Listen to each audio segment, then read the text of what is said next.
লালমনিরহাটের হাতীবান্ধায় জমি নিয়ে বিরোধের জের ধরে দুই পক্ষের সংঘর্ষে অন্তত ৫ জন আহত হয়েছে। শুক্রবার দুপুরে ওই উপজেলার নওদাবাস ইউনিয়নের কেতকিবাড়ি এলাকায় এ ঘটনা ঘটে।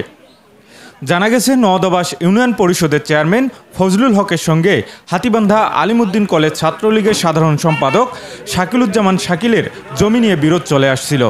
ওই দিন দুপুরে ওই বিরোধপূর্ণ জমিতে শাকিলুজ্জামান শাকিলের লোকজন সিমেন্টের খুঁটি স্থাপন করতে যায়। এতে বাধা দেয় ইউপি চেয়ারম্যানের লোকজন। এক পর্যায়ে উভয় পক্ষের লোকজন দেশীয় অস্ত্রসহ লাঠিসোঁটা নিয়ে সংঘর্ষে জড়িয়ে পড়ে। এতে অন্তত ৫ জন আহত হয়। এ ঘটনায় থানায় পাল্টাপাল্টি অভিযোগ দিয়েছে দুই পক্ষই। চেয়ারম্যান পক্ষের মামলায় হাতীবান্ধা আলিমুদ্দিন কলেজ ছাত্রলীগের সাধারণ সম্পাদক শাকিলুজ্জামান শাকিল সহ তার পক্ষের ১৫ জনকে গ্রেপ্তার করেছে পুলিশ। আপনি কি উন্নত জাতের কালো ধানের বীজ খুঁজছেন?